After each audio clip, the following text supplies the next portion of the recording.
Hello everyone, Vinay this side. Today is our fourth lecture. In previous lectures, we have seen Stone Age, Indus Valley Civilization, and we just started Vedic text. देखिए, जो वैदिक as है वो हमने just start किया था, लेकिन इस वाले पार्ट 2 वाले वीडियो में, पार्ट 2 वाले लेक्चर में हम देखेंगे वैदिक टेक्स्ट से रिलेटेड चीजें। पिछले लेक्चर के कमेंट्स में मैंने ऐसा कोई क्वेश्चन नहीं देखा जो मुझे एड्रेस करना चाहिए, इसलिए सीधा किसी और टॉपिक पे बात करते हुए करने से पहले हम सीधा आ जाते हैं सिलेबस पे और हम बात करते हैं वैदिक टेक्स्ट के बारे में। ठीक है, देखिए जो वैदिक टेक्स्ट है, वैदिक text can be divided into two heads. The first one is Shruti Shruti and the second one is Smriti. Shruti means जो रिटन फॉर्म में नहीं है, स्मृति मीन्स जो रिटन फॉर्म में है, जो लिख दिया गया है। श्रुति लिटरेचर्स की अगर बात करो, श्रुति वैदिक टेक्स्ट की अगर बात करो, तो इसमें क्या क्या आएगा? संहिता आएगा, संहिता संहिता जिसको वेद भी बोल रहे हो आप। और संहिता के बाद आएगा ब्राह्मण, ब्राह्मण उसके बाद आएगा अरण्यक, एंड देन उपनिषद, उपनिषद। ठीक है, ये सब क्या है? श्रुति लिटरेचर्स है। जब हम स्मृति की बात करेंगे, स्मृति लिटरेचर की बात करें जो रिटन फॉर्म में थे, तो वह है वेदांग, वेदांग, वेदांग। उसके बाद स्मृति में, वेदांग के बाद स्मृति,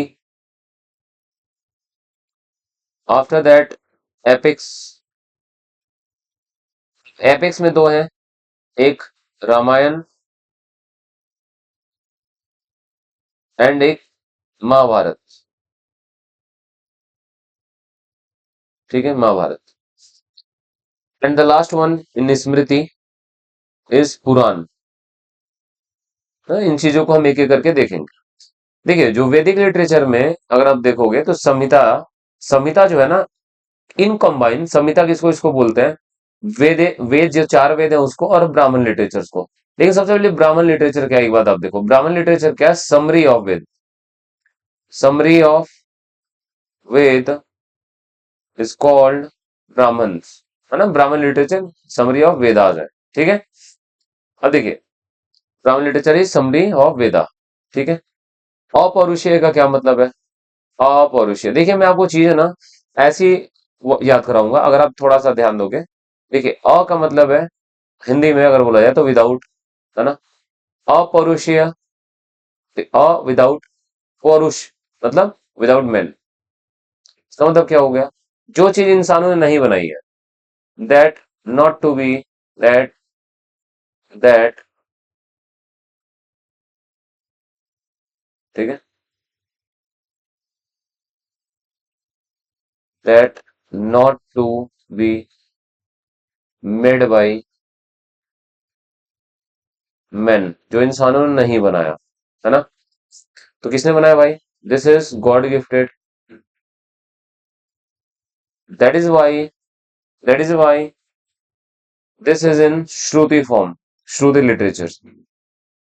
देखिए, लिटरेचर जो है ना, जो श्रुति लिटरेचर है, यही श्रुति लिटरेचर जब रिटेन फॉर्म में हो जाएंगे, यही श्रुति लिटरेचर जब रिटेन फॉर्म में हो जाएंगे तो वो कहलाएंगे स्मृति लिटरेचर। क्लियर हुआ आपको? आइए देखते हैं। देखिए, चार वेद है, इसको एक बार हम देख लेते हैं। ठीक है, एक बात और जान लो आप, इन चार वेद में ये जो तीन वेद हैं, तीन वेद, ऋग्वेद, यजुर्वेद, सामवेद, इसको बोलते हैं वेद त्रयी, वेद त्रयी मतलब तीन वेद, तीन इंपॉर्टेंट वेद, वेद त्रयी। ये इंपॉर्टेंट चीज है, एग्जाम में कई बार पूछा गया है। ये है आपका अथर्ववेद। ठीक है, तो अथर्ववेद, तो एक क्वेश्चन ऐसे हो सकता है कि इन इन चारों में कौन सा वेद वेद त्रयी का पार्ट नहीं है? तो याद रखना अथर्ववेद वेद त्रयी का पार्ट नहीं है। ठीक है। आइए ऋग्वेद से शुरू करते हैं। आइए ऋग्वेद से शुरू करते हैं। देखिए ऋग्वेद की अगर आप बात करो तो ऋग्वेद में ऋग्वेद जो है वो ओल्डेस्ट लिटरेचर है of the world, of the world, है ना। और ऑल्सो यूनेस्को ने इसको कल्चरल हेरिटेज माना। यूनेस्को कल्चरल हेरिटेज है। ठीक है। उसके बाद आ जाओ तो ऋग्वेद में 1028 1028 हिम्स हैं एंड वर्सेस हैं, प्रेयर्स हैं, 10,600। ठीक है। हिम्स मंत्र, है ना, मंत्र। देखो रिसाइटेड किसने रिसाइट किया, मतलब रिसाइट मतलब बोलना, उच्चारण करना। तो ऋषि होत्री ने रिसाइट किया था। देखो ब्राह्मण लिटरेचर, देखिए ब्राह्मण लिटरेचर ना टेबल फॉर्म में पढ़ोगे तो ज्यादा ठीक रहेगा, है ना। जैसे मैं आपको ब्राह्मण लिटरेचर का एक टेबल बना देता हूँ यहाँ पे। यहाँ पे मैं ब्राह्मण लिटरेचर का टेबल बनाता हूँ। तो ये है वेद और ये है ब्राह्मण्स, है ना। वेद एंड इट्स ब्राह्मण्स, मैं यहाँ पे टेबल बना देता हूँ। वेद एंड इट्स ब्राह्मण्स, सबसे पहले आ जाते हो आप। बात करते हैं ऋग्वेद की, है ना।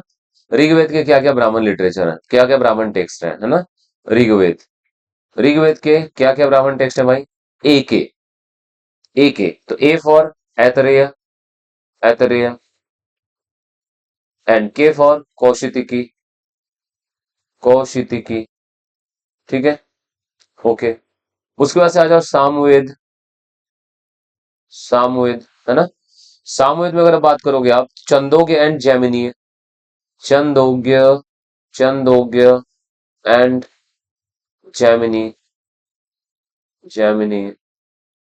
ठीक है। सामवेद के बाद आ जाता है आपका यजुर्वेद, यजुर्वेद। यजुर्वेद में क्या है? यजुर्वेद का क्या है वैदिक text?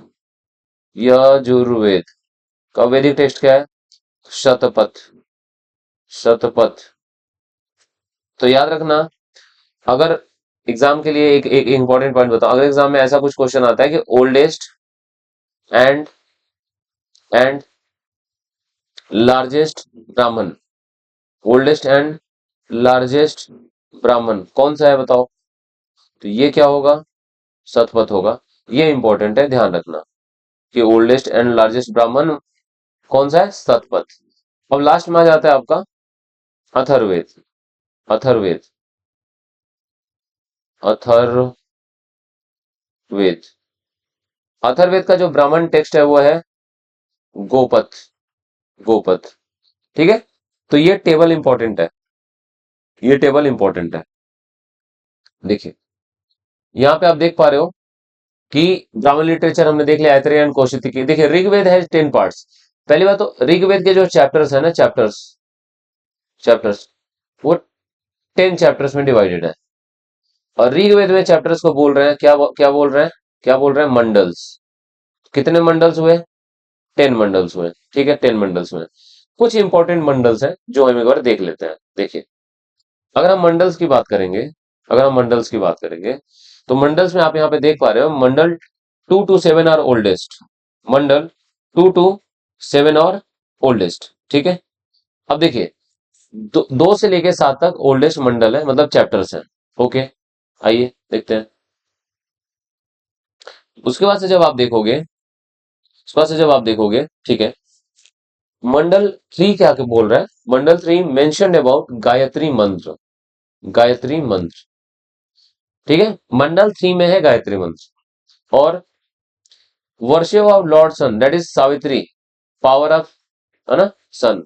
Savitri is related to sun, है ना, लॉर्ड सन। ठीक है। एंड ऋग्वेद किसने दिया? ये ऋग्वेद के अंदर मंडल 3 के अंदर गायत्री मंत्र किसने दिया? ऋषि होत्री ने, ऋषि होत्री ने। ठीक है। तो जनरली हम ऐसे सोचते हैं ना कि जो गायत्री मंत्र है वो जनरली किसी देवी के लिए है, लेकिन ध्यान रखना सावित्री वर्ड तो है, सावित्री तो रिलेटेड टू लॉर्ड सन। तो ये किसके लिए है? भगवान सूर्य के लिए है। ध्यान रखना किसने दिया था? तो ऋषि विश्वामित्र ने दिया था। जो मंडल 7 है ना, मंडल 7 जो चैप्टर 7 है उसमें मेंशन है दसराजन वॉर, बैटल ऑफ 10 किंग्स। तो देखो आपको मैं बता देता हूँ, जो बैटल ऑफ 10 किंग्स है ना, बैटल ऑफ 10 किंग्स, ये हुआ था Sudas, king Sudas versus king king Sudas, है ना। कहां पे हुआ था, कहां पे हुआ था? बैटल ऑफ टेन किंग्स कहां हुआ था? तो ध्यान रखना, on the bank of, on the bank of Parushni river. Parushni river को क्या बोल रहे हो आप? रावी रिवर। रावी रिवर का क्या नाम है? परुशनी रिवर, वैदिक टेक्स्ट में, ठीक है। तो यहां पे हुआ था बैटल ऑफ टेन किंग्स। कौन जीता, विनर कौन था? तो विनर था, कौन विनर था? विनर थे किंग सुदास, किंग सुदास, ध्यान रखना, ठीक है।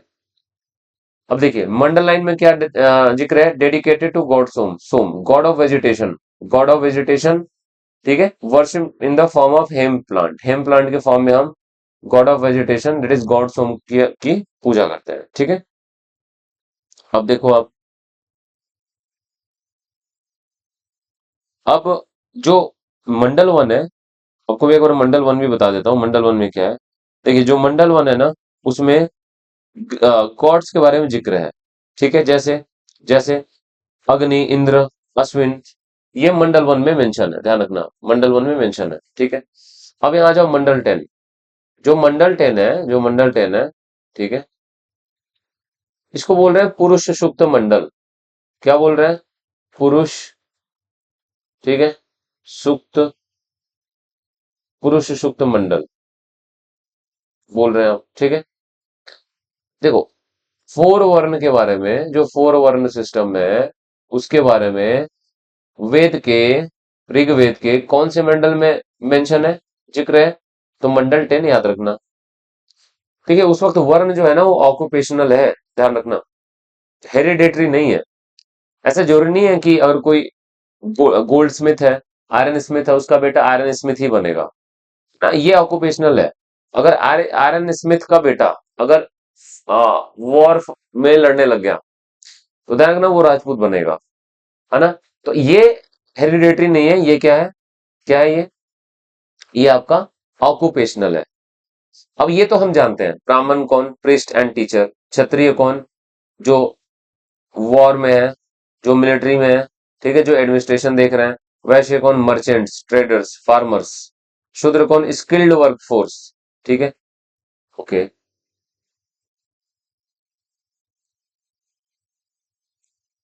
देखिए यहाँ पे दिया हुआ है वेदांग, वेदांग, वेदांग का एक्चुअल मतलब क्या? वेद प्लस अंग, मतलब वेद के पार्ट्स, है ना, वेद के पार्ट्स। देखो there the six prerequisites before studying of Veda. देखो छह शर्तें हैं वेद को पढ़ने के, समझने से पहले छह चीजें आनी चाहिए, छह चीजें बेसिक रूप से आपको समझनी पड़ेंगी। सिक्स प्रीरिक्विजिट्स कौन कौन से हैं? देखिए शिक्षा, फोनेटिक्स, शिक्षा, फोनेटिक्स, है ना। फोनेटिक्स, फोनेटिक्स एक्चुअल मतलब होता है between the words, between the words. तो वर्ड्स के बीच में, वर्ड्स के बीच में, वर्ड्स के बीच का नॉलेज, वर्ड्स के बीच के जो भी ट्रिक्स हैं वो कुछ समझ आनी चाहिए वेद को पढ़ने से पहले। रिचुअलिस्टिक साइंस, जो रिचुअलिस्टिक साइंस है वो समझ आना चाहिए। Astronomy, astronomy, grammar. तो देखो छह ऐसी चीजें हैं ना जो आपको मिलेंगे वैदिक टेक्स्ट में, और इन छह चीजों का मतलब आपको समझना होगा, ठीक है, फॉर फॉर डिसिफरिंग ऑफ वेद। अब व्याकरण है, देखो आप, व्याकरण, एटिमोलॉजी, निरुक्त, ठीक है, एटिमोलॉजी, निरुक्त। लास्ट में क्या है? छंद है, छंद, ठीक है, छंद है। तो ये चीजें आपको समझनी होंगी। अब देखो छंद क्या है? छंद वही है, जब आप कोई मंत्र पढ़ते हो तो बीच में जो मंत्र के जो पार्ट्स होते हैं वही है छंद, ठीक है। अब आप देखो, अब ये जो एथिमोलॉजी है इसका मतलब भी बता देता हूं आपको। एथिमोलॉजी का मतलब ये होता है ओरिजिन ऑफ वर्ड्स, है ना, ओरिजिन, ओरिजिन ऑफ वर्ड्स, ठीक है। तो ओरिजिन ऑफ वर्ड्स, और किसकी क्या करोगे आप? स्टडी करोगे कि ओरिजिन कैसे हुआ वर्ड का, है ना, यही है एथिमोलॉजी, ठीक है। छंद मैट्रिक्स है। तो different methods of singing the hymns, जो जो आपके मंत्र है ना उसको पढ़ने के डिफरेंट मेथड्स क्या क्या है। जैसे मैंने आपको बताया ना, जो मंत्र है, जो जो छंद जो दोहा होता है ना, उसमें डिफरेंट डिफरेंट आपके क्या होते हैं, उसके पार्ट होते हैं। तो जब आप जब उसको इंटरचेंज करते हो ना तो वहीं पे छंद अपना रोल प्ले करता है। ठीक है, अब यहाँ आ जाओ आपको उपवेद। तो देखो उपवेद पढ़ने से पहले हम सीधा आ जाते हैं, क्योंकि हमने सिर्फ ऋग्वेद देखा था, तो इसके बाद से हमें देखना होगा सामवेद। ठीक है, सामवेद के बारे में एक बात बता देता हूँ आपको। सामवेद जो है ना, वो discuss about sound, phonetics, music and dance. तो म्यूजिक से रिलेटेड और डांस से रिलेटेड चीजें किसमें, किसमें, सामवेद में। देखिए यहाँ पे आप देख लो, वेद एंड उपवेद, ये भी टेबल फॉर्म में देखोगे तो आपको याद रहेगा। जैसे जैसे मैं टेबल बना रहा हूँ, प्लीज आप वैसे ही पढ़ना। ठीक है, क्योंकि ऐसे ही याद होगा आपको, अलग अलग नहीं याद होगा। जैसे मैंने वेद और ब्राह्मण बनाया था ना, वैसे ही मैं यहाँ पे वेद एंड उपवेद भी बना रहा हूँ। आप देख लो वेद उपवेद क्या क्या है। देखिए ऋग्वेद की अगर हम बात करें, ऋग्वेद, तो ऋग्वेद का जो उपवेद है वो है Ayurveda. Ayurveda, that is medicine, that is that is medicine. ठीक है, that is medicine, medicine. Rigveda के बाद आ जाओ सामवेद। सामवेद का जो उपवेद है वो है गंधर्व वेद। गंधर्व वेद, ठीक है, गंधर्व वेद। गंधर्व वेद मतलब दैट इज म्यूजिक, म्यूजिक।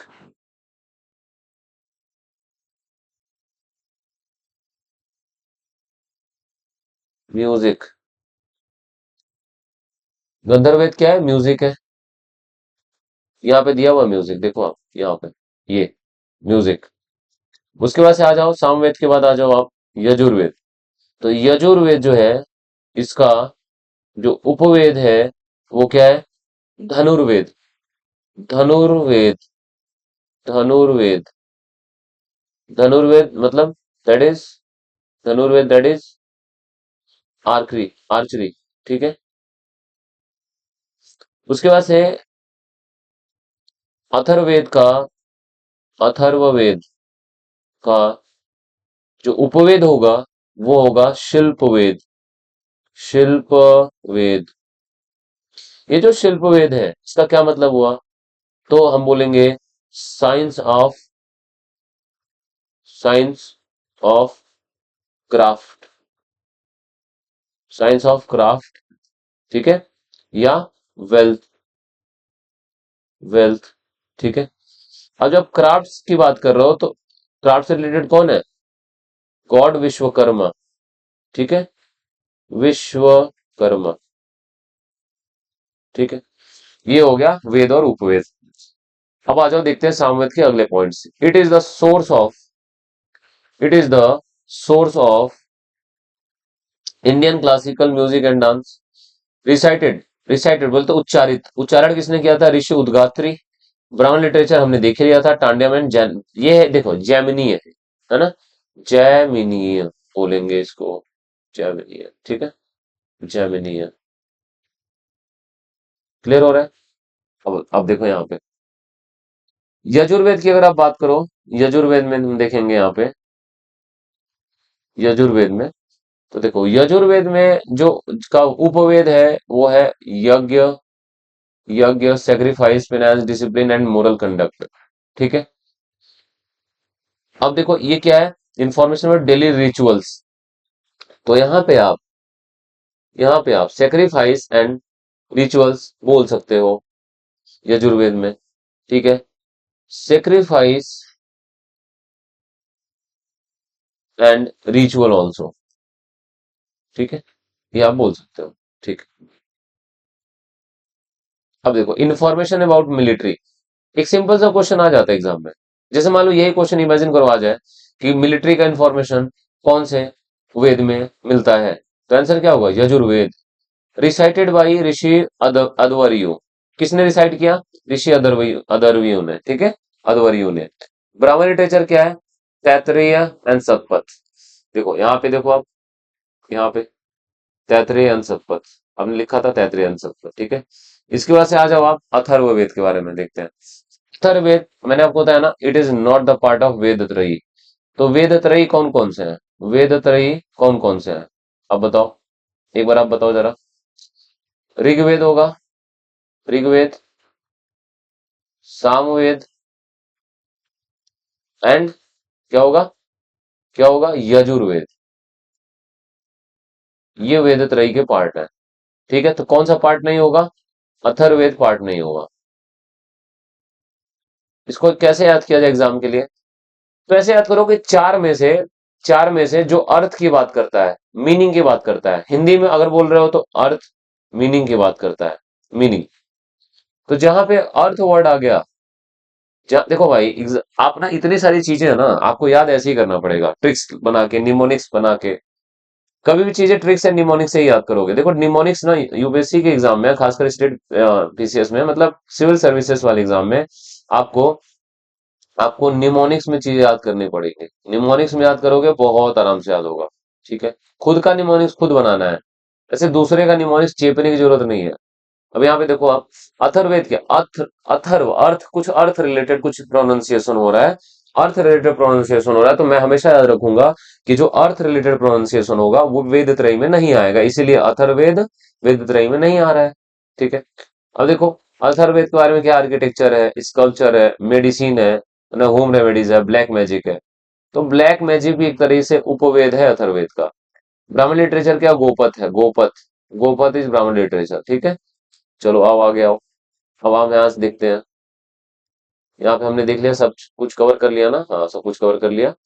अब आगे देखते हैं यहाँ पे उपवेद। तो उपवेद तो मैंने आपको बता ही दिया था, देखो। ठीक है, आयुर्वेद, धनुर्वेद, ठीक है, यजुर्वेद को गंधर्व वेद, शिल्प वेद, ये हमने बता दिया था। ठीक है, अब देखिए, और हमें याद है, हमने कल ये भी देख लिया था, राशु यज्ञ, अश्वमेध यज्ञ, वाजपेयी यज्ञ। यहाँ पे एक रिपीटिशन दिया गया है। ठीक है, हाँ एपेक्स को आइए देखते हैं, एपेक्स को ध्यान से देखते हैं। ठीक है, एपेक्स, ठीक है, एपेक्स की अगर हम बात करें, सबसे पहले हम लेते हैं रामायण को। रामायण, रामायण के बारे में देखते हैं जरा। तो रामायण को किसने लिखा, किसने लिखा? महर्षि वाल्मीकि। महर्षि, दैट इज महर्षि, है ना, महर्षि वाल्मीकि ने लिखा, वाल्मीकि ने लिखा। ठीक है, रामायण को क्या बोलते हैं? आदि काव्य बोलते हैं। आदि मतलब बिल्कुल शुरुआत, काव्यों की शुरुआत किससे हुई? रामायण से हुई, इसलिए आदि काव्य। रामायण के बारे में एक और फैक्ट आप देख लो, कि आपको पता है ओरिजिनली कितने श्लोक थे रामायण में? ओरिजिनली कितने श्लोक थे? 6000 श्लोक थे। अभी यहां से आपको समझ में आ जाएगा कि रामायण में कौन सी चीजें सही हैं और कौन सी चीजें बाद में ऐड की गई। करेंटली कितने श्लोक हैं? कितने श्लोक हैं? 24,000 श्लोक हैं। अब आप ये खुद सोच सकते हो कि ये जो ओरिजिनल है, मतलब यही है मेन, बाद में चीजें ऐड गई, इसलिए कुछ लोग जो है बाद की चीजों को एक्सेप्ट नहीं करते हैं। याद है ना, जो रियल वाला है वो यही है। ठीक है, बाकी आप खुद, जो भी पर्सन होगा इस चीज में इंटरेस्ट रखता होगा, ठीक है, ये ग्रंथों में वो इस चीज को समझ पा रहा होगा। ठीक है, आइए अब देखते हैं। देखिए जो चैप्टर्स है ना, इसके चैप्टर्स, रामायण के जो चैप्टर्स हैं, चैप्टर्स, चैप्टर्स को क्या बोलते हैं? कांड। कितने कांड है? 7 कांड है। कितने कांड है? 7 कांड है। एग्जाम्पल, बाल कांड। ठीक है, याद आ रहा है, बाल कांड। ठीक है, ऐसे लंका कांड, ऐसे करके डिफरेंट कांड है। ठीक है, तो देखिए ये सब कांड है, चैप्टर्स है। अब रामायण के बारे में क्या बचा हुआ है? देखिए, ये जो जो 7 कांड्स हैं, इसमें से फर्स्ट एंड सेवेंथ, ये क्या है? ये क्या है? ये लेटेस्ट एडिशन है। ये क्या है? लेटेस्ट एडिशन है, लेटेस्ट एडिशन,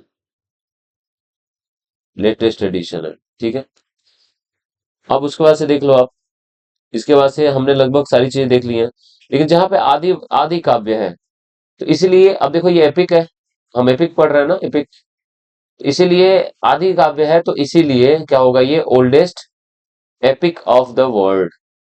क्या होगा, आदि काव्य है तो oldest epic of the world, oldest epic of the world. Clear हुई बात। अब यहाँ पे हम देखेंगे महाभारत के बारे में। महाभारत, महाभारत के बारे में देखिए, किसने लिखा, महर्षि वेदव्यास, महर्षि वेदव्यास। ठीक है, अब उसके बाद से आ जाओ, आप आगे देखते हैं। इसको बोलते हैं longest epic of the world,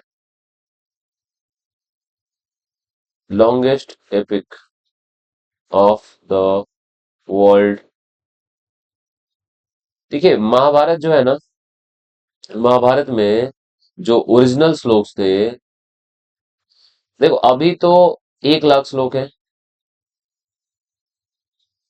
originally कितने थे,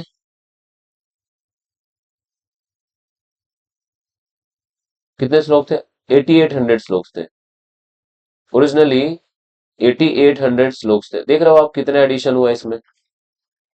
देखो एक बात जान लेना, आप एग्जाम में पूछा गया है कि सत सहस्त्र संहिता किसको बोलते हैं, तो ध्यान रखना, महाभारत को सत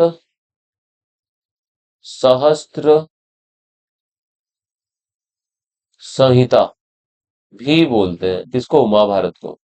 मतलब भाई, सत मतलब क्या होता है, 100, सहस्त्र मतलब क्या होता है, 1000। जरा इन दोनों को मल्टीप्लाई करना कितना आ रहा है, 1 लाख आएगा, इसीलिए सत संहिता। इसीलिए सत सहस्त्र, 100 × 1000 इक्वल टू 1 लाख, इसलिए तो 1 लाख श्लोक है ना भाई, सत सहस्त्र संहिता। ठीक है, समझ गए आप। ठीक है, अब जो महाभारत के चैप्टर्स हैं, चैप्टर्स, महाभारत के चैप्टर्स को क्या बोलते हैं, क्या बोलते हैं, तो महाभारत के चैप्टर्स को बोलते हैं पर्व। कितने पर्व हैं, 18 पर्व हैं, किसमें, महाभारत में। ठीक है, ये बात समझ में आ गया। अब इसमें कुछ और चीजें देख लेते हैं, कुछ और चीजें देख लेते हैं। देखिए जो इंपॉर्टेंट है, ध्यान रखना, इंपॉर्टेंट है बहुत ज्यादा। देखिए, श्रीमद् भागवत गीता, श्रीमद् भागवत गीता जी, ठीक है, is extracted from, extracted from, कहां से लिया गया, श्रीमद् भागवत गीता कहां से लिया गया है, एक्सट्रैक्टेड फ्रॉम भीष्म पर्व। ठीक है, भीष्म पर्व मतलब चैप्टर। तो बताइए, श्रीमद् भागवत गीता महाभारत के कौन से चैप्टर से लिया गया है, कौन से, भीष्म पर्व से लिया गया है। एक और फैक्ट देख लो आप महाभारत के बारे में, जो शांति पर्व है ना, शांति पर्व, एक जो चैप्टर है, किसका, महाभारत का। शांति पर्व जो है ना, इज द लार्जेस्ट पर्व, इज द लार्जेस्ट पर्व, शांति पर्व इज द लार्जेस्ट पर्व। ठीक है, पर्व मतलब चैप्टर्स, आप समझ रहे हो ना, पर्व क्या है, पर्व चैप्टर है ना, चैप्टर है। अब आइए देखते हैं ये चीज यहाँ पे। हालांकि हमने ये चीज देखा था, देखो पुराण सार 18 है, नंबर पुराण 18 है, ठीक है, रिटेन ड्यूरिंग गुप्ता एज। ध्यान रखना, यहाँ पे एक चीज जरूर देखना आप, कि जो लेटेस्ट एडिशन है ना, लेटेस्ट एडिशन, वो हुआ है गुप्त पीरियड में, वो हुआ है गुप्त पीरियड में। ठीक है, यूपीएससी और पूरे के पूरे जितने भी टीचर्स हैं यूपीएससी में, सभी लोग, और इवन कुछ किताबों में यही लिखा हुआ है कि इसी टाइम पे लिखा गया। देखो पूरी सच्चाई जो है वो यही है कि जो लेटेस्ट एडिशन है ना, लेटेस्ट एडिशन, इसका क्या मतलब हुआ, एग्जांपल दे रहा हूं, जैसे मान लो कुछ लोग बहुत पहले लिख दिए गए थे, कुछ लोग बाद में लिखे गए, तो लेटेस्ट जो एडिशन है, जो फाइनल कंपाइलेशन मैं बोलूंगा, फाइनल कंपाइलेशन जो हुआ है, फाइनल कंपाइलेशन वो कब हुआ है, कब हुआ है, गुप्त पीरियड में हुआ है। ठीक है, और ये फैक्ट बहुत इंपॉर्टेंट है, ये वाला, मत्स्य पुराण इज द ओल्डेस्ट पुराण, ध्यान रखना, मत्स्य पुराण इज द ओल्डेस्ट पुराण, ठीक है, ओल्डेस्ट पुराण इंपॉर्टेंट है। देखो सिंधु रिवर का वैदिक मॉडर्न नेम क्या है? इंडस। झेलम का वैदिक नेम क्या है? वितस्ता। वितस्ता वितस्ता, ठीक है, वितस्ता। चेनाब का वैदिक नेम अस्किनी। रावी का वैदिक नेम परुशनी। परुशनी। बियास का वैदिक नेम बिपास। सतलज का सुतुद्री। गो गोमती का गोमल गोमल। कुर्रम का क्रुमु। घग्गर का दृष्टवदी। ये सब वैदिक नेम है, ठीक है, आप देख पा रहे हो। अब आइए क्वेश्चंस कर लेते हैं, यहाँ पे क्वेश्चंस है, ठीक है, क्वेश्चंस को देख लेते हैं, ठीक है। आइए चलते हैं क्वेश्चंस को देखते हैं।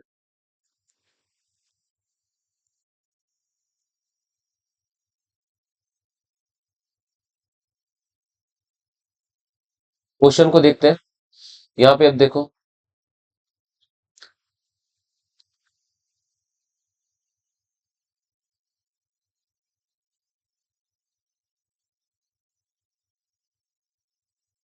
तो जैसा कि हम यहाँ पे देख पा रहे हैं, हमने सबसे पहले पेज पे, सबसे पहले स्लाइड में पढ़ा था कि कौन सा इंस्क्रिप्शन है, कौन सा इंस्क्रिप्शन है जो आर्यंस के बारे में बताता है कि आर्यंस का मूवमेंट हुआ ईरान से इंडिया। कौन सा है? आंसर होगा सी, बोगाज को इंस्क्रिप्शन। क्या होगा? बोगाज को इंस्क्रिप्शन, ठीक है, बोगाज को इंस्क्रिप्शन। देखिए एक चीज मैं आपको बता देता हूँ, याद करो मैंने आपको कल बताया था फिलोसफीज के बारे में, डिफरेंट फिलोसफी, याद है आपको? Different philosophies. तो फिलोसफी को लेके हम थोड़ा सा देख लेंगे, फिलोसफी भी इंपॉर्टेंट है ना, फिलोसफी को लेके हम देख लेंगे। तो आइए हम फिलोसफी थोड़ा यहाँ पे कर लेते हैं, है ना, फिलोसफी, तब हम फिर क्वेश्चन पे चलेंगे। फिलोसफीज कौन कौन से हैं? देखिए दर्शन जिसको बोल रहे हैं, दर्शन। तो यहाँ पे जरा कुछ इंपॉर्टेंट फिलोसफीज है। Six Darshan, Darshan, that is philosophy, philosophy, है ना, देख लेते हैं। तो अब यहाँ पे हम देखेंगे फिलोसफी एंड देयर फाउंडर।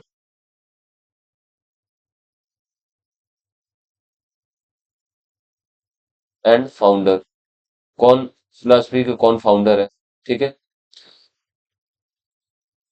देखिए यहाँ पे अगर हम बात करें सांख्य फिलोसफी, सांख्य, सांख्य फिलोसफी के फाउंडर कौन है? कपिल मुनि। कपिल मुनि, है ना। सांख्य बोले तो related two numbers, numbers, numbers, है ना, इसका मतलब ये हुआ। योग फिलोसफी, योग फिलोसफी किसने दिया बताओ? योग फिलोसफी किसने दिया? तो ऋषि पतंजलि, ऋषि पतंजलि। मेरे को एक क्वेश्चन है, आप सुन रहे होगे, ठीक है, तो आप खुद ही मन में इसको आंसर करना जरा। बताओ ऋषि पतंजलि कौन से किंग के टाइम में कोर्ट पोएट थे, कोर्ट हिस्टोरियंस थे, हिस्टोरियन थे, है ना। कौन से राजा के कोर्ट में ये फिलोसोफर थे? तो मेरा क्वेश्चन एक बार और मैं पूछ देता हूं कि पतंजलि किस किंग के कोर्ट में फिलोसोफर थे जो इन्होंने योग फिलोसफी दी? तो आंसर पता है क्या होगा? बताओ आप, सोच के बताओ। तो आंसर होगा पुष्यमित्र शुंग, ठीक है, पुष्यमित्र शुंग के कोर्ट में, ठीक है। चलो आप, योग फिलोसफी के बाद आप देख लेते हैं न्याय फिलोसफी। न्याय फिलोसफी, तो न्याय फिलोसफी की बात करोगे आप, तो न्याय फिलोसफी किसने दिया? गौतम ऋषि ने दिया, गौतम ऋषि ने दिया, ठीक है। न्याय फिलोसफी के बाद आ जाता है मीमांसा। मीमांसा, मीमांसा क्या बोलते हैं? और पूर्वी मीमांसा, पूर्वी मीमांसा किसने दिया? पूर्वी मीमांसा जैमिनी, जैमिनी ने दिया। और उसके बाद से वेदांत। देखो वेद को जो दो पार्ट में करोगे ना, तो पहला वाला जो पार्ट है वो है पूर्वी मीमांसा जिसको जैमिनी ने दिया, और वेदांत लास्ट वाला जो वेद का पार्ट है जिसको बोलते हैं उत्तर मीमांसा। उत्तर मीमांसा ये किसने दिया? ये फिलॉसफी किसने दी? उत्तर मीमांसा वाली फिलॉसफी किसने दी? तो उत्तर मीमांसा वाली जो फिलॉसफी है वो वो किसने दी? वो दिया बदरायन ने। बदरायन। ठीक है, बदरायन ने दिया। ये फिलॉसफी है, ठीक है, ये फिलॉसफी है। चलो बढ़िया। अब चलते हैं क्वेश्चन पे, है ना, ये हो गया आपका कंप्लीट। अब चलते हैं क्वेश्चन पे। बताओ जरा, पहले का आंसर क्या था? बोगास कोई। बताओ, what were the two assemblies during the early वैदिक पीरियड? वो दो असेंबली कौन कौन से अर्ली वैदिक पीरियड के टाइम में? तो याद रखो, याद करो, मैंने बताया था सभा एंड समिति। सभा एंड समिति। ठीक है, तो आंसर क्या होगा? डी होगा। मैं आपको बताऊं ये ऐसा ऑप्शन क्यों बनाया गया। अगर आप इस क्वेश्चन को एड्रेस करते ना, तो मैं बता रहा हूं कुछ परसेंट स्टूडेंट ऐसे होते हैं, कुछ परसेंट सभा समिति समिति जो ही देखते त्यों ही सी को ट्रिक मार देते। मैं बता रहा हूं आपसे, क्यों ही सी को ट्रिक मार देते, बाद में उनको पता चलता अरे यार तो सिली मिस्टेक हो गया, ये पूरा क्यों नहीं पढ़ा मैंने, समिति देखते ट्रिक क्यों मार दिया मैंने। ऐसी गलतियां कुछ परसेंट बच्चे करेंगे, ठीक है, इसलिए क्वेश्चन को पूरा ही पढ़ना। तो Sabha and Samiti both A and B. Battle of ten kings, ठीक है, पूछ रहा है कि किस नदी के किनारे हुआ है, on the bank of which river, battle of ten Kings. तो याद करो, मैंने बताया था परुशनी। परुशनी को और क्या बोल रहे हो? रावी रिवर। रावी रिवर। तो अगन्य, अगन्य वर्ड किसके लिए यूज हुआ था? किसके लिए? काऊ के लिए। काऊ के लिए, ठीक है, अगन्य वर्ड यूज हुआ था काऊ के लिए। यूपीएससी 2009, ठीक है। बताओ, यूपीएससी में पूछा गया 2012 में, और यूपीपीसीएस 2014 में क्वेश्चन पूछा गया है कि रिलीजन ऑफ अर्ली वैदिक आर्यंस वाज प्राइमरली। तो रिलीजन क्या है वैदिक पीपल का, वैदिक आर्यंस का? बताओ। ये तो नहीं होगा, इमेज वर्शिप नहीं होगा, नेचर, नेचर को वर्शिप कर रहे हैं। सी और डी में कोई होना चाहिए। देखो भाई, तो यज्ञ भी, तो यज्ञ भी हमने सुना था और नेचर भी हमने सुना था, तो इसलिए आंसर सी होना चाहिए, और सी ही होगा। तो क्वेश्चन 5 का आंसर होगा सी। बताओ, वॉर गॉड किसको बोल रहे हैं? वॉर गॉड, तो ये तो हमने पढ़ा था ना, वॉर गॉड किसको बोल रहे हैं, ठीक है। वॉर गॉड बोल रहे हैं आप इंद्र को। इंद्र को और क्या बोल रहे हैं? पुरंदर। पुरंदर। पुरंदर कौन है भाई? पुरंदर कौन है? Who who wins, who wins fort, है ना, किलाओं के जीतने वाला ही पुरंदर होता है, ठीक है। चलो बढ़िया है, आगे देखते हैं। बताओ भागदूगा, तो भागदूगा कौन है? बताओ भागदूगा कौन है? यहाँ पे आप देख पा रहे होगे, भागदूगा कौन है, आप बताओ जरा। देखिए, भाग बोले तो पार्ट, ठीक है, पार्ट, दैट इज टैक्स। और ये एक ऑफिसर है कलेक्ट करने वाला, तो क्या होगा? Tax collector. भागदूगा कौन है? Tax collector. तो क्या हो गया? Revenue collector. तो आइए हम कुछ ऑफिशियल्स देख लेते हैं, कुछ ऑफिशियल्स देख लेते हैं यहाँ पे, ठीक है। ये आपके नोट्स का पार्ट है, तो ध्यान से नोट कर लेना अपने नोट्स में, ठीक है। Some some important officials, officials of Vedic religion. क्या क्या इंपॉर्टेंट ऑफिशियल्स हैं? एक तो हो गया भागदूगा। भागदूगा क्या बोल रहे हैं? Tax collector, tax revenue collector, ठीक है, ये हो गया। भागदुगा के बाद आप देखो, आप संग्रहित्री। संग्रहित्री, संग्रहित्री, संग्रहित्री क्या? ट्रेजरर, खजांची, है ना, ट्रेजरर, ठीक है, ट्री, ट्रेजरर, ट्रेजरर, ट्रेजरर, ठीक है, संग्रहित्री हो गया। पालगाल कौन है भाई?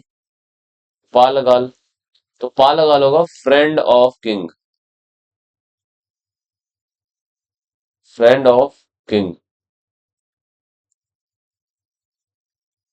अब उसके बाद से आ गया गोवी कर्त।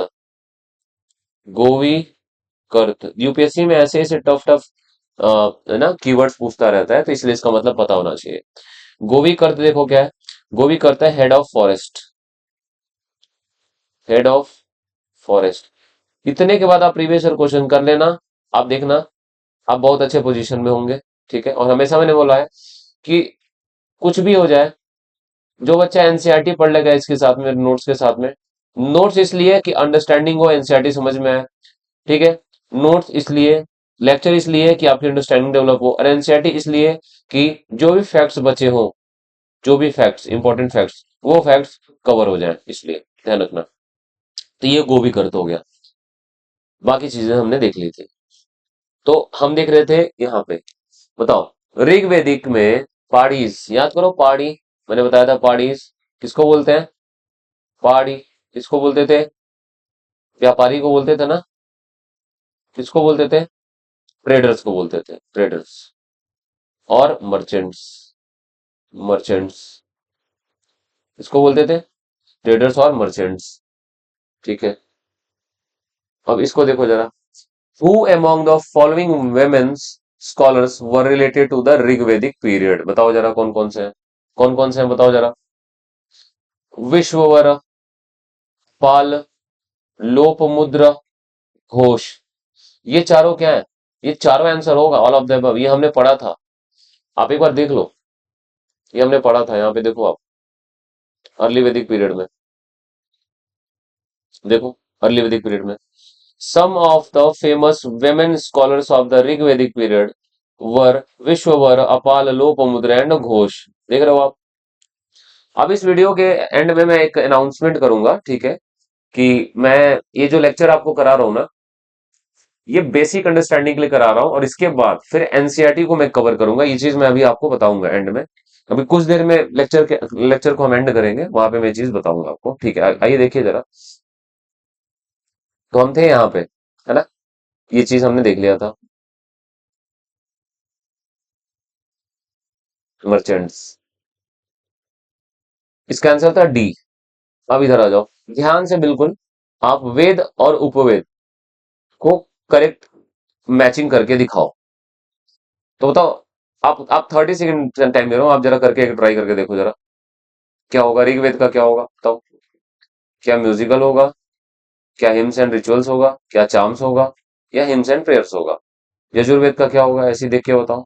सामवेद का क्या होगा, अथर्ववेद का क्या होगा। ठीक है,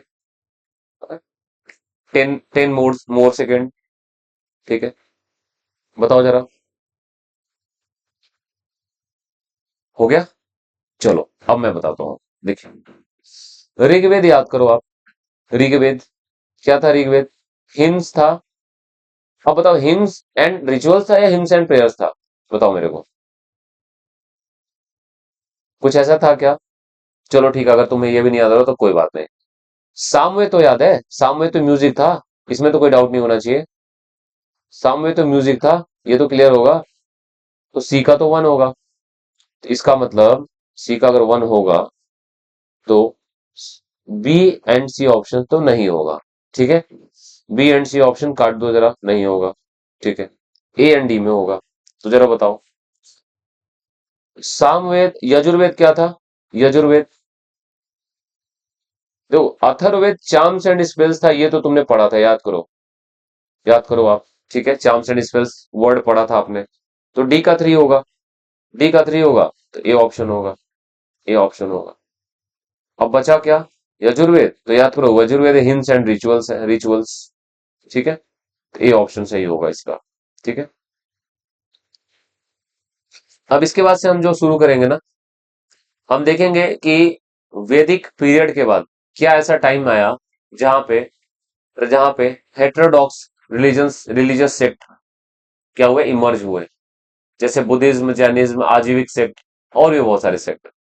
तो वो जो बीच का इंटरग्राम पीरियड है उसको हम देखेंगे कि वहां पे क्या क्या चीजें हुई। ठीक है, हेटेरोडॉक्सी कैसे आया, ये सारी चीजों को हम देखेंगे, और उसके बाद ये सब पढ़ने के बाद हम जो है फाइनली जाएंगे कहाँ पे, कहाँ पे जाएंगे हम, बुद्धिज्म में। तो आगे हम चीजों को देखेंगे अच्छे से, बुद्धिज्म क्या कैसे है ना, ये सारी चीजों को हम बहुत डिटेल में देखेंगे। ठीक है, बहुत डिटेल में देखेंगे इन सब चीजों को, है ना। आप देख पा रहे होगे। ठीक है, ये सब चीजों को हम बहुत ध्यान से देखेंगे। ठीक है, तो अब देखो आप, अब ये चीज मैंने आपको बता दी। अब आप एक बात बताता हूँ आपको। मैंने ये सोचा है कि जैसे मैं एक बार लेक्चर जब कंप्लीट कर दूंगा, सारे लेक्चर जब कंप्लीट कर दूंगा, इससे आपकी हो जाएगी बेसिक अंडरस्टैंडिंग, कि बेसिक अंडरस्टैंडिंग हो जाएगी। फिर आपको कीवर्ड्स में कोई दिक्कत नहीं होगा। तो जो आपके कीवर्ड्स होंगे, चाहे आप पीवाईक्यू में देख रहे हो, चाहे वो आप बुक्स में देख रहे हो, तो बुक्स पढ़ते हो थोड़ा सा आप कंफर्टेबल फील करोगे। इसके बाद से फिर मैं शुरू करूंगा आपका आपका देखो, मैं गारंटी नहीं दे रहा हूं, लेकिन मैंने ही ऐसा सोचा कि ऐसा करते हैं कि हमने डिस्कस किया तो हम इस रिजल्ट पे निकले, कि इस रिजल्ट पे पहुंचे कि एनसीईआरटी जो है ना, एनसीईआरटी यूपीएससी के लिए पता ही है आपको, है ना, की स्टोन है। जैसे होता है ना, याद करो इन्वॉल्वमेंट में आपके की स्टोन एनिमल याद आ रहा है आपको, की स्टोन एनिमल याद आ रहा है, लॉयन, ठीक है, टाइगर की स्टोन एनिमल होते हैं ना। पॉलिटी में की स्टोन कौन होता है आपके लोकसभा में? प्रधानमंत्री, याद आ रहा है। की स्टोन है आपके लिए यूपीएससी, की स्टोन है आपके लिए यूपीएससी। ठीक है, ये एनसीईआरटी यूपीएससी के लिए की स्टोन है। तो एनसीईआरटी तो भैया करना बहुत जरूरी है। तो एनसीईआरटी को लेके भी, लेकिन उससे पहले बेसिक थोड़ा सा लेक्चर आपको समझ में आए तो ज्यादा बढ़िया रहो, क्योंकि एनसीईआरटी ना, आपको लगता होगा कि 11th की चीज है तो बहुत आसान होगा, 11 12 की चीज, लेकिन मैं आपको बता रहा हूँ, उस वो जो वर्ड है ना, जो एक लाइन दो लाइन के जो वर्ड्स होते हैं, उसको डेसिफर करना, यही मेन कला है। जो अच्छे से डेसिफर करेगा, जो डेसिफर कर गया अच्छे से, समझो एनसीईआरटी उसके लिए बहुत अच्छी चीज है। सेम आप देखो ज्योग्राफी में, आप देखो ज्योग्राफी का एनसीईआरटी उठा के देखो आप, आपको पता है, आप ज्योग्राफी के 11th, आप सिर्फ 11th का ही करो, 12th भी छोड़ो, 11th के दोनों एनसीईआरटी करके देखो, फिर उसके बाद यूपीएससी का प्रीवियस ईयर क्वेश्चन उठा के देखो। अगर आपने 2 से 3 बार रिवीजन कर लिया एनसीईआरटी का, आप देखोगे आप मैक्सिमम, अगर मान लो 18 क्वेश्चन है, तो 18 में से 15 तो बहुत आराम से कर लोगे। ठीक है, ये होता है पावर एनसीईआरटी समझने का। तो एनसीईआरटी हम समझेंगे, लेकिन पहले थोड़ी बेसिक अंडरस्टैंडिंग कर लेंगे, तब जाके करेंगे। ठीक है, यही बात मुझे आपको बतानी थी। ठीक है, चलिए, तो इसके बाद से हम चीजों को देखेंगे, है ना, इसके बाद से हम चीजों को देखेंगे, और फाइनली हम इस इसको देखते हुए, और फाइनली हम आगे के लेक्चर्स में बाकी चीजों को देखेंगे। ठीक है, तो चलिए, आज के लिए हम इतना ही करते हैं। और कोई भी, हाँ, और एक चीज और मैं आपको कुछ बातें बता दूं, कोई भी ऐसे डाउट हुआ करे ना, कोई भी ऐसा कोई भी टॉपिक में जो मैं आपको बता रहा हूँ, पढ़ा रहा हूँ, उसमें अगर किसी प्रकार का कोई डाउट हो, तो आप मेरे से पूछा करो। ठीक है, उसमें आप कमेंट में दे दिया करो। मैं कमेंट का रिप्लाई, देखो, कमेंट में करूं इस बात की कोई गारंटी नहीं है, लेकिन हाँ, वीडियो में जरूर आपको बताऊंगा, वीडियो में आपको सारी चीजें मैं क्लियर कर दूंगा। कुछ भी हो, जैसे अगर आप पीवाईक्यू देखते हो यूपीएससी के या स्टेट पीसीएस के, तो आप मेरे से उस सीधा पीवाईक्यू के बारे में पूछ सकते हो कि सर ये पीवाईक्यू था, इस पीवाईक्यू में मतलब ये चीजें हैं, इसको थोड़ा सा डिटेल में बता दीजिए। या कोई भी ऐसे फैक्ट्स, मैं बोल रहा हूँ हिस्ट्री में कोई भी ऐसी चीज हो जो आपको प्रॉब्लम करती हो, जो समझ में ना आता हो, कोई भी चीज बस आपको कमेंट करना है। वो मैं हर वीडियो के एंड में या स्टार्टिंग में 5 मिनट का टाइम लूंगा, सारे डाउट क्लियर कर दूंगा बहुत अच्छे से। ठीक है, ये मैं आपसे कह रहा हूं, तो आप इसका बेनिफिट उठा सकते हैं, जो मैं आपसे बोल रहा हूं, आप उसका बेनिफिट उठा सकते हैं, इस चीज को कर सकते हैं। ठीक है, तो चलिए, फिर आज हमने फाइनली कर लिया। एक बार थोड़ा सा हम एक बार हम थोड़ा सा रिकॉल कर लेते हैं, हमने क्या क्या कंप्लीट कर लिया है। तो हमने स्टोन एज देख लिया, स्टोन एज। देखो, एक बात बताऊं, एक स्टूडेंट का डाउट था, डाउट ये था कि सर स्टोन एज बहुत ही टफ हो, समझ में नहीं आता है। आपको पता है, जो मैंने पढ़ा है वो कर लेना, प्लस उसके अलावा इंपॉर्टेंट साइट्स आप और देख लो प्लीज। जो इंपॉर्टेंट साइट्स होते हैं ना, याद आ रहा है आपको? पैलियोलिथिक, मिजोलिथिक, ठीक है, नियोलिथिक। अगर आपने तीनों साइट्स के इंपॉर्टेंट साइट्स देख लिए, विश्वास करो आप, ज्यादातर क्वेश्चन यही से आएगा। इंपॉर्टेंट साइट्स ये आपको करना पड़ेगा। मैं कितना भी पढ़ा दूं, ये साइट्स के बारे में बोल रहा हूं मैं आपसे, है ना, ये कितना भी पढ़ा दूं, ध्यान रखना, ये आपको जितना देखोगे उतने फायदे में रहोगे आप। चलो, है ना, आप ये चीज देख लो, आप ये हो गया है ना। इसके बाद से आप देखते हैं क्या क्या हो चुका है, इसके बाद से देखते हैं। आप देखो यहाँ पे, तो मैंने बोला कि स्टोन एज तो डन है, स्टोन एज डन। उसके बाद से हमने इंडस वैली को देखा था, इंडस वैली सिविलाइजेशन को देखा था, ये भी डन हो गया था। इंडस वैली सिविलाइजेशन भी डन हो गया था। ठीक है, उसके बाद फिर हमने क्या देखा, वैदिक एज को देखा, वैदिक एज को देखा, ये भी डन है। तो तीन इंपॉर्टेंट जो टॉपिक है, जो चैप्टर्स हैं आपके सिलेबस के, ये हो चुके हैं, ठीक है, फोर्थ लेक्चर में, 4 लेक्चर में, ठीक है, ये चीज हमने कर लिया है। देखो क्या होता है, मैं आपको बता रहा हूँ। यहाँ पे बहुत सारे स्टूडेंट है ना जो देखो मैं इनडायरेक्टली बोलूंगा, आप समझना। जहाँ पे आके बहुत बड़ी जगहों पे आप चीजें कर रहे होगे, जहाँ पे आपके 3 घंटे के एक लेक्चर्स हो रहे होंगे, ठीक है, मैंने भी किया है, मेरे को मालूम है। वहां पे पता है क्या, वहां पे यहाँ पे क्या अंतर है। अगर सेम चीज जैसे जो मैंने फर्स्ट लेक्चर में करा है, फर्स्ट लेक्चर में करा है, वो चीज जितना मैंने बोला और उतना अगर आप लिखते, तो फिर वही हो जाता 2.5 घंटे का लेक्चर। मतलब जो हमने 4 लेक्चर में कर लिया, जस्ट बात ये है कि आप आप रियल टाइम में नहीं लिख रहे हो, आप तुरंत नहीं लिख रहे हो, मैं वेट नहीं कर रहा हूँ कि हाँ स्टूडेंट्स अब आप लिखिए, मैं इस बात का वेट तो नहीं कर रहा ना। इसीलिए हमने 4 लेक्चर में ये तीन चीजें खत्म कर ली। अदरवाइज अगर लिखने पे आ जाते हैं ना, को विश्वास नहीं है, ये वैदिक एज पता है, वैदिक एज कब कितने लेक्चर्स में खत्म होते हैं, मैं आपको बता रहा हूँ। स्टोन एज तो चलो एक लेक्चर में खत्म हो जाता है। इंडस वैली मिनिमम 2.5 लेक्चर लगते हैं, वैदिक एज मिनिमम 2 लेक्चर लगते हैं, मिनिमम, ठीक है। तो अब आप यहाँ पे मिनिमम 6 से 7 लेक्चर्स के बाद ही आप ये कंप्लीट कर पाते हैं, ठीक है। तो आप ऐसा, कोई अगर स्टूडेंट अगर ऐसा सोच रहा है तो ऐसा सोचता हूँ, ये भी सोचना मेरे भाई, क्योंकि आप रियल टाइम में लिख रहे हो क्या, तो रियल टाइम में लिख नहीं रहे हो, इन्फॉर्मेशन पूरी जा रही है, अब ध्यान ले लेना, आप ध्यान दे देना, इन्फॉर्मेशन पूरी जा रही है, क्वालिटी कंटेंट पूरा जा रहा है, बाकी आप समझदार हो, ठीक है। चलिए, अब यही आज सेशन को बाइंड करते हैं, मिलते हैं फिफ्थ लेक्चर में, जहां पे हम हेटेरोडॉक्स, ठीक है, सेक्ट्स को देखेंगे, और इंटेग्रम पीरियड जो था वैदिक के बाद उसको देखेंगे, फिर बुद्धिज्म को हम स्टार्ट करेंगे, ठीक है। चलिए, thank you so much, have a nice day.